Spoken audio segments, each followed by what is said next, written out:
Welcome back to the news today. Full House, the series we all grew up on, at least most of us, telling the story of a single father struggling to raise his 3 young daughters after their mother died, is making a comeback on screen.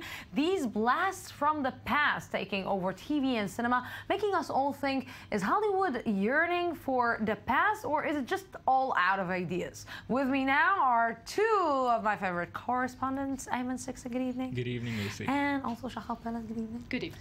So, Hollywood is becoming bored of its own materials that it's producing in the last few years, or is it just like all of us looking at the past and saying, oh, I remember this, oh, I want this? There's nothing like nostalgia. Well, I think that reboots and revivals have been around for a long time, but it seems that this year they've gotten out of hand. From David Lynch announcing that he's back with Twin Peaks, to X-Files coming back in January 2016. Somehow they find the time for Gillian Anderson, David Duchovny, and of course Full House will be back in 2016 as well, and they're popping up new photos every day from the set, and fans are going berserk, and Beverly Hills and everything around it. There seems to be a lot of these coming around, but I'm not sure it's that bad a thing. They do bring and promote back these very classic television series, and they're putting a touch of change and originality to them, and fans have been waiting for this a long time. You ask fans of Seinfeld and Friends, they'll tell you that this is all they've been dreaming about.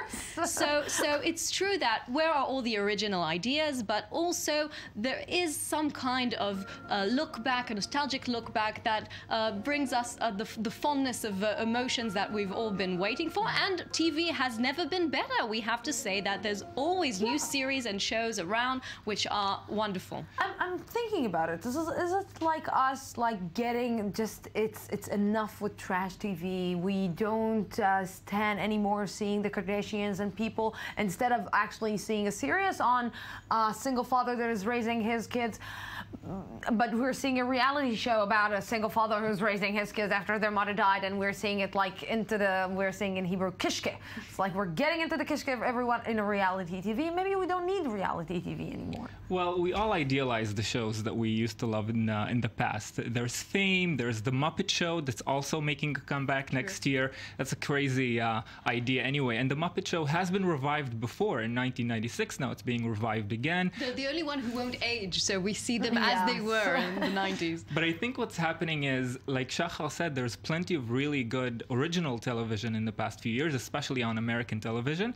And this is kind of a reverse trend. We're seeing, after years of shows that deal with sex, like Sex and the City, and the mafia, like The Sopranos, and other really heavy topics like plastic surgery on Nip Tuck, now people seem ready for, okay, show me something naive like Full House. Show me that naivete, that nostalgia of something simpler to just give yourself to, and remember yourself also young. That's the really enticing part about nostalgia. You remember yourself and you want to share it with a new generation. You know, what does it say? It says to our viewers our age. And yes, we are a young channel with, yes, young people who are working in it.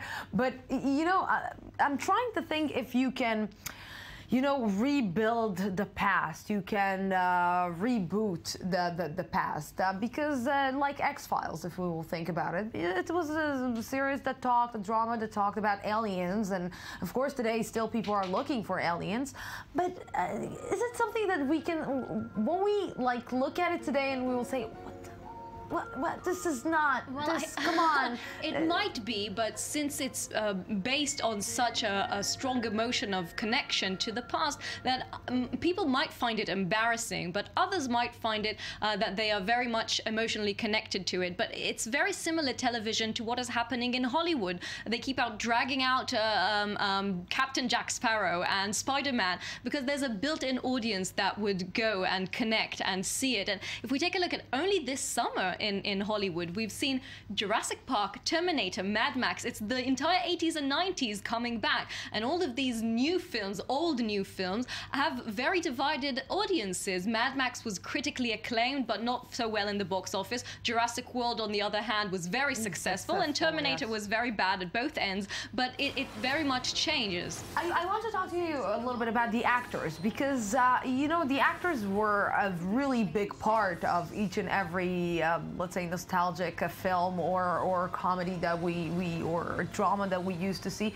And you know, if I'm watching right now Mulder and Scully, the actors, and I'm watching it right now, I'm saying, oh my God, they didn't act really good. And today you're watching it, although for that time it was amazing. And today they are evolved. Both actors are very much better. So how can you know, I don't know, or on the other hand, if we will see the set, the actors that are playing in Full House, you know, they've been successful only because it's Full House. We remember the twins, Olsen twins, because of Full House. We remember... well, not coming back, by the way, sadly. Uncle Jesse. Uncle Jesse. John because, Stamos. yes, because of Full House. So can they really move, or is it just for them going back to the past and trying to, you know, just bring back their success again? Well, it will be an interesting experiment, especially with the X-Files, because Aliens, after the X-Files, became a boring, not so in-touch subject. No one really cares about it anymore, but this goes to say about the changing nature of television.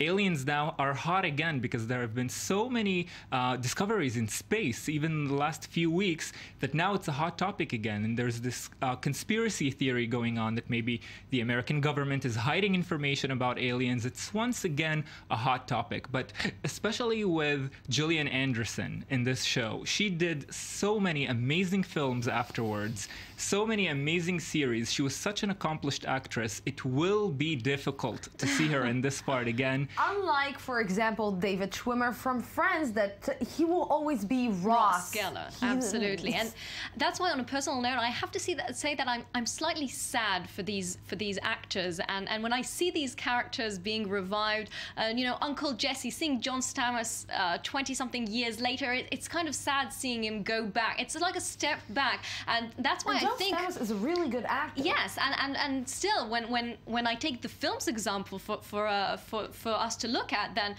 I'm sad for Arnold Schwarzenegger when I see him in Terminator being aged and still playing the same character. But when I look at Mad Max, for example, which was a success, then other than the title, everything has changed and it's very much original. They have the same title character, but it's a different actor. It's not Mel Gibson anymore, thankfully, and it's a completely different story, which is very much connected to the visual effects we have today and the storylines we like today. Well, that gives us an inside look on the hierarchy of actors within Hollywood and within the US. Some actors can't break the part that they're identified with, and they're happy to go back and playing it, even if they are really good actors like John Stamos. Can you remember anything John Stamos did after Full House? Except his appearance in Friends, where there you go. Capitalizing on the success of a different show. So I think there are actors who this would be good for. I'm not sure the audience would be as happy to see him again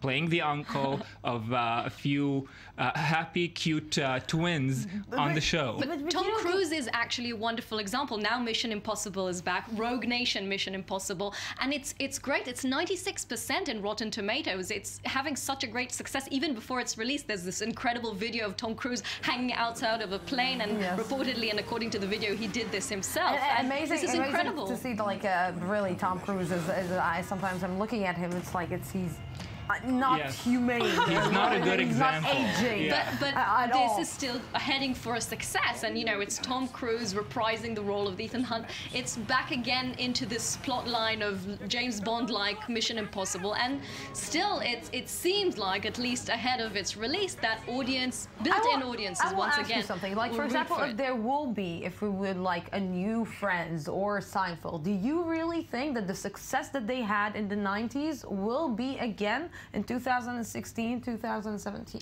I think with comedies, it's going to be much more difficult. There's a certain chemistry between the cast members of a certain comedy performance, not to say that it was some kind of a show that today we don't see anymore. But in drama, there might be a chance. Sitcoms are dying. The last successful sitcom that we've seen is The Big Bang Theory. That's the only one that's really taken huge audiences. Sitcoms are a dying genre. It's all about drama right now. So that's where you have to go. Revive.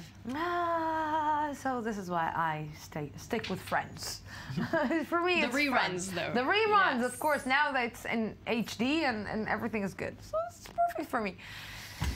Don't ask me like sentences from Friends. It will be pathetic. Thank you very much for this. Thank you. really, really fun conversation.